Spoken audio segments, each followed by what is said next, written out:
5 രൂപയോ? വേഷം കെട്ട് നിൽക്കാതെ 8 രൂപ എടുക്കണോ? മീറ്ററിൽ 4.80 ആയുള്ളൂ. മീറ്റർ കണക്കിന് ഓടാൻ വേറെ ആള് നോക്ക്. മര്യാദ കാശെടുക്കണോ? ഇതാ ഇതുപോലെ അക്രമ കേട്ടോ. ഓ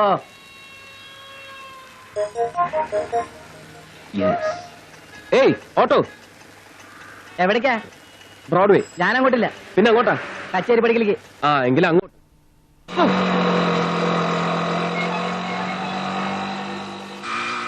കച്ചേരി പടിയിൽ എവിടെയാ? ജംഗ്ഷനിൽ വിട്ടാ മതിയാ? എനിക്ക് പോകേണ്ടത് ബ്രോഡ്വേക്കാണ്. പിന്നെ കച്ചേരി പടി എന്ന് പറഞ്ഞത്? അത് നിങ്ങൾക്ക് പോകേണ്ട സ്ഥലം. എനിക്ക് തിരക്കില്ല, അത് കഴിഞ്ഞിട്ട് പോയാലും മതി. ബ്രോഡ്വേക്ക് കൊടക്കാനാണോ? നിങ്ങൾക്ക് തോന്നുന്നിടത്തേക്ക് പോകാനല്ല സർക്കാർ ലൈസൻസും പെർമിറ്റും തന്ന് ഈ ഓട്ടോറിക്ഷ റോഡിലിറക്കുന്നത്. ഈ മീറ്റർ വെച്ചിരിക്കുന്നത് സർക്കാർ നിശ്ചയിച്ചിരിക്കുന്ന ടാരിഫ് അനുസരിച്ച് വാടക വാങ്ങാനാണ്. തോന്നുന്ന സ്ഥലത്തേക്ക് പോകൂ, തോന്നിയ കാശും വാങ്ങും. ഇവിടെ നിയമം എന്ന് പറയുന്ന ഒന്നില്ലേ സുഹൃത്തെ? നിങ്ങൾ ഈ ചെയ്യുന്നത് നിയമലംഘനമല്ലേ? ഇങ്ങനെ ഒറ്റ ശ്വാസത്തിൽ ഒരുപാട് കാര്യങ്ങൾ ചോദിച്ചാൽ മറുപടി പറയാൻ പറ്റൂല. വിശദമായിട്ട് പറയേണ്ട കാര്യങ്ങളാണ്.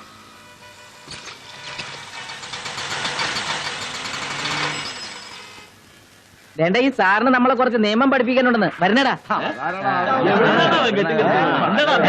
എന്റെ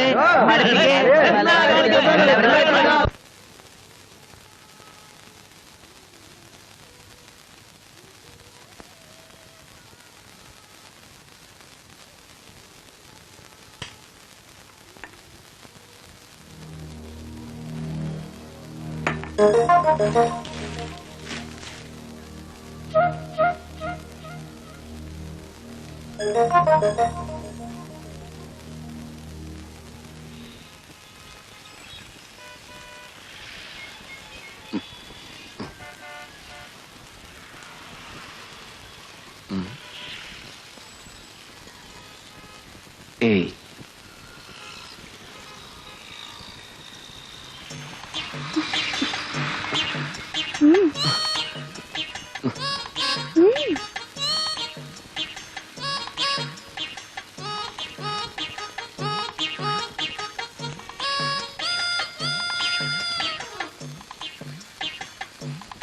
എന്താ പേര്?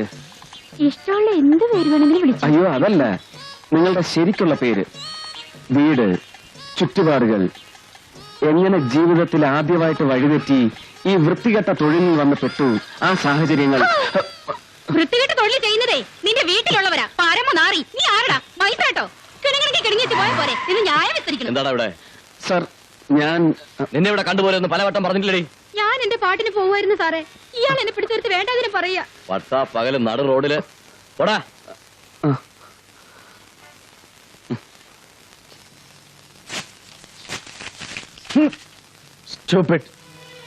ഒരു പകല് മുഴുവൻ നടന്നിട്ട് എഴുതിക്കൊണ്ട് വന്നിരിക്കുന്നു. റബിഷ്. എല്ലാം ഞാൻ നേരിട്ട് കണ്ട് അനുഭവപ്പെട്ട കാര്യങ്ങളാണ് സർ. എടോ, ഈ നേരിട്ട് കാണുന്നത് അങ്ങനെ തന്നെ പകർത്തി വെക്കുന്നത് അല്ല വാർത്ത. ജനത്തിന് ചുറ്റും നടക്കുന്നത് അല്ലെങ്കിൽ നടന്നേക്കാവുന്നത് അവർ കാണാത്ത കണ്ണുകൊണ്ട് കണ്ടെഴുതണം. അത് വായിച്ച് നമ്മുടെ കണ്ണിൽ കൂടി നാളെ അവരത് കാണണം. അതാണ് റിപ്പോർട്ടിംഗ്. ആ തുടക്കമല്ലേ, ഒരു ദിവസം അങ്ങനെ പോയി. നാളെ വീണ്ടും ഒന്നും തുടങ്ങാം. ആ എന്താ തന്റെ ബ്രാൻഡ്? സർ എനിക്ക് എടോ, കുടിക്കാൻ എന്താ വേണ്ടതെന്ന്? ഞാൻ ബ്രാൻഡിയാ, തനിക്കത് മതിയോ? വേണ്ട സർ, ഞാൻ കുടിക്കില്ല. ഇതേവരെ കുടിച്ചിട്ടില്ല എന്നുള്ള അർത്ഥത്തിലാണെങ്കിൽ നല്ല ദിവസമാ, തുടങ്ങാം. വേണ്ട സർ, എനിക്ക് വേണ്ട. ഷുവർ? വർഗീസേ, പതിവ് പോലെ ഒരരസികന്റെ മോന്തയുമായിട്ട് മുന്നിൽ നിന്ന് മുഷിപ്പിക്കണ്ട. സ്ഥലം വിട്. I will flirt with my solitude. നാളെ ഗുഡ് നൈറ്റ്. காலம்பா நான் ஆபீஸ் கிளம்புறதுக்கு முந்தி விவரத்தை சொல்லி அனுப்பு. அனந்து வந்தாச்சே. என்னடா வேலையில எப்படி இருந்தது? பரவாயில்ல வைத்தி மாமா. கஸ்தூரி, பையன் வேலை முடிச்சு வந்திருக்கிறான். பார்க்கலையா? ஏதாவது குடிக்க கூட வரேன்டா அந்து. அப்புறம் தாத்தா கிட்ட ஒரு முக்கியமான விஷயத்தை சொல்லி இருக்கேன். என்ன மாமா? கேட்டு தெரிஞ்சுக்கடா. வரட்டுமாண்ணா? வரேன் கஸ்தூரி. உஷா, இந்த உனக்கு மல்லிப்பூ. இது அம்மா கிட்ட கொடு. என்ன தாத்தா விஷயம்? நம்ம உஷாவோட கல்யாண விஷயம். எங்க இருந்து நம்ம ருக்கு இல்லையா, வைத்தி பொண்டாட்டி, அவளோட தம்பி தான். பாலக்காடு இன்ஸ்ட்ருமெண்டேஷன் கம்பெனில ஓவர்சீராக்கும். அப்படியா? ஆமாண்டா, தெரிஞ்ச வரைக்கும் ரொம்ப நல்ல இடம் தான். எதுக்கும் உன்னை கேட்டுட்டு பதில் சொல்றேன்னு சொல்லியிருக்கேன். என்ன கேக்குறதுக்கு என்ன தாத்தா? உங்களுக்கும் அம்மாவுக்கும் ஓகேன்னா எனக்கும், உஷா அம்மாவுக்கும் சரிதான். பையன் வந்து பொண்ணை பாக்கட்டுமே. பொண்ணுக்கு பையனை பிடிச்சதுன்னா கல்யாணம். ஏண்டா பையனுக்கு பொண்ணை பிடிக்க வேண்டாமா?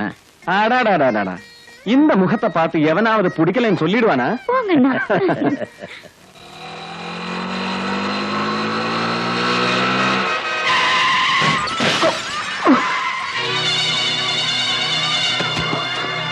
രണ്ട് മുതിർന്നവർക്കും പിന്നെ പരമാവധി 2 കുഞ്ഞുങ്ങൾക്കും മാത്രം യാത്ര ചെയ്യുവാൻ അനുവാദമുള്ള ഓട്ടോറിക്ഷകളിൽ 21 പിഞ്ചുകുട്ടികളെ കുത്തിക്കയറ്റി അലറിപ്പാഞ്ഞു വരുന്ന ബസ്സുകളുടെയും ചീറിപ്പായുന്ന ലോറികളുടെയും നടുവിലൂടെ തിരികെ കയറ്റി കൊണ്ടുപോകുന്നത് നഗരത്തിൽ ഇന്നൊരു പതിവ് ദൃശ്യമാണ്. ഏതു നിമിഷവും ദുരന്തം നഗരവീഥിയിൽ രക്തക്കളമൊരുക്കാം. 21 കുടുംബങ്ങളുടെ പ്രതീക്ഷകൾ ആ കുരുതിക്കളത്തിൽ ചതഞ്ഞറിയാം. ഈ ക്രിമിനൽ കുറ്റത്തിന് നേരെ കണ്ണടയ്ക്കുന്ന നിയമപാലകരാണ് യഥാർത്ഥ കുറ്റവാളികൾ. ഗുഡ്. ഇതിൽ താൻ കണ്ട യാഥാർത്ഥ്യമുണ്ട്. സംഭവിച്ചേക്കാവുന്ന ദുരന്തത്തെക്കുറിച്ചുള്ള പിക്ചറുണ്ട്. ഇത് നാളെ പത്രത്തിൽ വായിക്കുന്ന ഓരോ വീട്ടമ്മയും തന്റെ കുഞ്ഞിനെ ഓട്ടോറിക്ഷയിൽ കയറ്റി അയക്കും മുമ്പ് ഒരു നിമിഷം ഒന്ന് ആലോചിക്കും. അപ്പോഴാണ് ഇത് വാർത്തയാവുന്നത്. താനൊരു കാര്യം ചെയ്യേ, സ്റ്റാഫ് ഫോട്ടോഗ്രാഫറെ വിളിച്ച് വൈകിട്ട് സ്കൂൾ വിടുമ്പോ ഇതുപോലെ കുട്ടികളെ കുത്തി നിറച്ചു വരുന്ന ഒരു ഓട്ടോറിക്ഷയുടെ ഫോട്ടോ എടുപ്പിക്കും. ശരി, പക്ഷെ അത് അതിനുവേണ്ടി എടുത്താണെന്ന് തോന്നരുത്. നമുക്ക് നല്ലൊരു ഹ്യൂമൻ സ്റ്റോറി ആക്കാം. Thank you sir. Aaha, sir ഇവിടെ ഇങ്ങനെ ആവശ്യമില്ലാത്ത കാര്യങ്ങൾ സംസാരിച്ചോണ്ടിരുന്ന എങ്ങനെ വന്നേ? എല്ലാവരും താഴെ റെഡിയായി. ആ, കൊച്ചിൻ ടവറിലേക്ക് പോകണ്ടേ? എന്താ കാര്യം? ഇന്ന് മലബാർ പ്ലാന്റേഷന്റെ ആനുവൽ പ്രസ് മീറ്റ് അല്ലേ? തന്റെ വെപ്രാളം കണ്ടപ്പോ ഞാൻ കരുതി അവിടെ ആരോ മരിച്ചു കാണുമെന്ന്. അതിന് ഞാനെന്തിനു വെപ്രാളപ്പെടണം? കോക്ടെയിൽ അറ്റാച്ച്ഡ് ഡിന്നറാണ്. 5 കിലോ തേയില, പേന, പേഴ്സ്, ഹാൻഡ് ബാഗ്, ലൊട്ടിലൊടുക്ക് വേറെ. പ്രീമിയം സ്കോച്ചാണ്. സമയം കളയാണ്ട് വന്നേ. ഓസിന് കുടിച്ചാൽ എനിക്ക് കിക്ക് കിട്ടൂല. ആഹാ. ശീലമില്ലടോ. തനിക്ക് പിന്നെ അതല്ലേ പതിവുള്ളൂ. കളയണ്ട, വിട്ടോ. വേണമെങ്കിൽ ഒരു ചാക്കും കൂടെ കരുതിക്കോ. എന്നെ പോലെ വേണ്ടാന്ന് വെക്കുന്ന മണ്ടന്മാര് വേറെയും കാണും. എല്ലാം കൂടെ വാരിക്കൂട്ടാം. നോക്കൂ, നമ്മുടെ ഈ വക തൊഴിൽ രഹസ്യങ്ങൾ ട്രെയിനീസിന്റെ മുമ്പിൽ വെച്ച് പരസ്യമാക്കരുത്. അതൊരു നല്ല ഹാബിറ്റ് അല്ല. സാർ വന്നേ പോവാം. ഇല്ല, വരുന്നില്ല. തീർച്ചയാണോ? ആ, 5-10 കിലോ തേയില എത്തും. ചക്കാത്തിന് എന്ത് കിട്ടുകയെന്ന് വെച്ചാലും തരകൻ കൈനീട്ടും. ചിലർക്ക് അതൊരു ശീലമാണ് സർ. അല്ലടോ, ശീലമാക്കിയതാണ് അയാൾ സാഹചര്യങ്ങൾ മൂലം. പാവം, വയസ്സ് 10-45 കല്യാണം പോലും കഴിച്ചിട്ടില്ല. ഇനി ആഗ്രഹമില്ലാഞ്ഞിട്ടല്ല, തന്തയ്ക്കൊറ്റ ആന്തരിയാണ് തരകൻ. താഴെ 5 പേര്.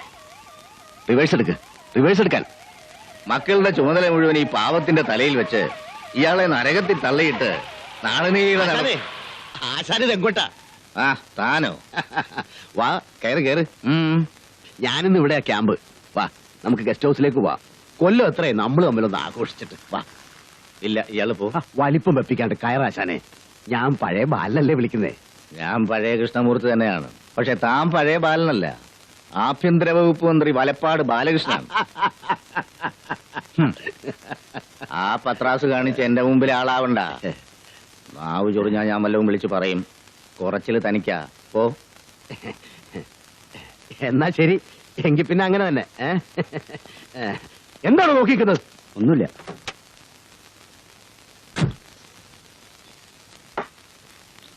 പണ്ട് ഞാൻ പാർട്ടിയിലുള്ളപ്പോ ഒളിസങ്കേതത്തിൽ ചായയും കാപ്പിയും വാങ്ങാൻ കണാരേട്ടൻ ഏർപ്പാട് ചെയ്ത ഒരു പീറച്ചെറുക്കൻ കല്ലായി പാലത്തിന് ബോംബ് വെക്കാൻ രഹസ്യമായെടുത്ത തീരുമാനം പോലീസിന് ഒറ്റിക്കൊടുത്തത് അവന്റെ ആദ്യത്തെ രാഷ്ട്രീയ ചുവടുവെപ്പ്. പിന്നെ തിരിഞ്ഞു നോക്കിയിട്ടില്ല. കയറ്റങ്ങൾ മാത്രം. ആൻഡർവെയർ മാറുന്നത് പോലെ പാർട്ടി 4-5 മാറിയെങ്കിൽ എന്ത്? ഇന്നവൻ ആഭ്യന്തര വകുപ്പ് മന്ത്രി. ഗസ്റ്റ് ഹൗസിലേക്ക് സൽക്കാരത്തിന് ക്ഷണിച്ചിരിക്കുന്നു എന്നെ. സാറിന്ന് ഒരുപാടായി. അതേടോ, ആ നാറിയെ കണ്ടതിന്റെ ചൊരുക്ക് വിടാൻ പതിവില് 4 കൂടി. നാളെ വെള്ളിയാഴ്ചയാണ്. സാറിന്റെ കോളം 4 മണിക്ക് മുമ്പ് എഴുതി വാങ്ങിച്ചെത്തിക്കണമെന്നാ പറഞ്ഞിരിക്കുന്നത്. പേന എടുത്തെഴുതാൻ ഇന്നലെ എനിക്ക് വയ്യ. അയ്യോ സാർ, കോളം മുടങ്ങും. താൻ എഴുത്, ഞാൻ പറഞ്ഞുതരാം.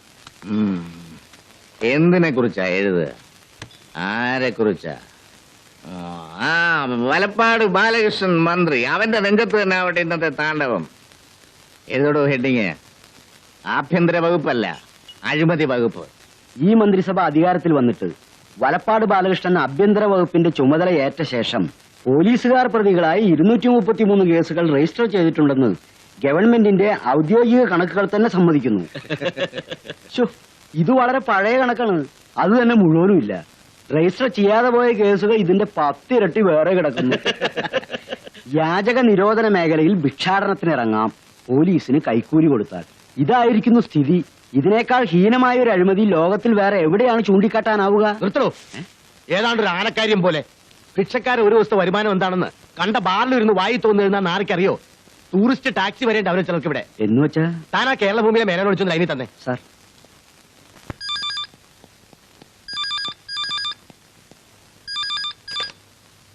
യെസ്, വെനോൻ സ്പീക്കിംഗ്.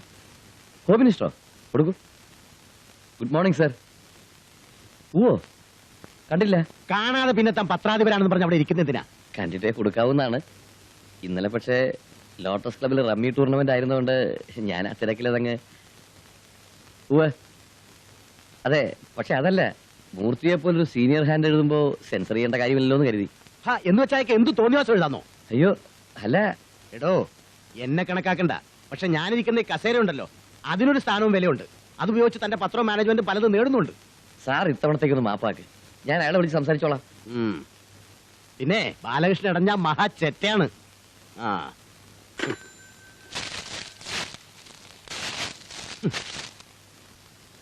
എന്റെ കോളത്തിന് വായനക്കാരുള്ളതുകൊണ്ടാ ശമ്പളത്തിന് പുറമെ പ്രതിഫലം തന്നെ എന്നെ കൊണ്ട് എഴുതിക്കുന്നത്. ഞാൻ എഴുതുന്നതിനാണ് പ്രതിഫലം. എന്തെഴുതണമെന്ന് നിങ്ങൾ തീരുമാനിക്കുന്നത് അനുസരിക്കുന്നതിനല്ല. മൂർത്തിയുടെ തലച്ചോറിനകത്ത് കേറി ഒരു പത്രമുതലാളിയും ചിന്തിക്കണ്ട. എന്റെ പൊന്നു മൂർത്തി, ഞാൻ പറയുന്നൊന്ന് മനസ്സിലാക്ക്. ആവശ്യത്തിനുള്ള പഠിപ്പുണ്ട്. കൂടുതലായി ഇയാളൊന്നും പറഞ്ഞിരണ്ട. മൂർത്തി പ്ലീസ്. നിങ്ങളുടെ ഒന്നും ഇഷ്ടാനിഷ്ടത്തിനനുസരിച്ച് പേനയൊന്നാൻ എന്നെ കിട്ടൂല. പറ്റില്ലേ, പറഞ്ഞുവിട്. റിലീവിംഗ് ഓർഡർ ടൈപ്പ് ചെയ്ത് തീരുന്നതിന് മുമ്പ് എന്നെ റാഞ്ചി കൊണ്ടുപോകാൻ പത്രമുതലാളിമാർ ഇവിടെ ക്യൂ നിൽക്കും. ചുണയുണ്ടെങ്കിൽ താനെന്ന് രാജിവെക്ക്. വേണ്ടെന്ന് പറയാൻ തന്റെ ഭാര്യ സുഭദ്ര തമ്പുരാട്ടി പോലും വരില്ല. That is the difference.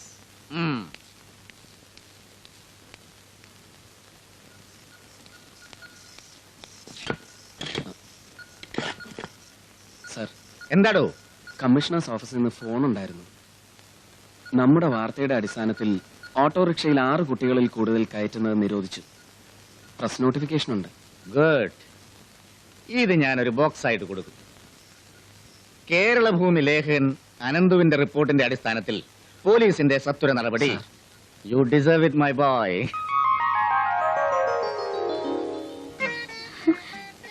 பேப்பர்ல என்னடா விசேஷம்? அண்ணன் பேர் பேப்பர்ல வந்திருக்குமா? அப்படியா? ஜேர்னலிஸ்ட் அப்படித்தான். போ தினம் என் பேர் பேப்பர்ல வந்துட்டே இருக்குமா. இது முதல் அல்லவா? கண்டிப்பா ஒரு ட்ரீட் கொடுக்கணும். ட்ரீட்டா? சரி, ஒரு ஐஸ்கிரீம் வாங்கி தரேன். ஐஸ்கிரீமா? அப்புறம் என்ன? ஓகே, கூடவே ஒரு மசால் தோசை. அண்ணா அண்ணா, பத்மஸ்ரீ காயத்ரி தேவியோட டான்ஸ் ப்ரோக்ராம் சனிக்கிழமை ஃபைனான்ஸ்ல இருக்கு. நான் டிவில மட்டும்தான் பாத்திருக்கேன். நேர்ல பார்க்கணும்னு ரொம்ப ஆசையா இருக்குண்ணா. ஒரு பாஸ் வாங்கி கூட. பாஸா? 1500 rupees ஆகும், தெரியுமா? நீங்க ஒரு ஜேர்னலிஸ்ட் தானே, காம்ப்ளிமெண்டரி பாஸ் கிடைக்குமே. சின்ன பொண்ணு ஆசைப்படுறா, வாங்கி கொடுறா. சரி சரி.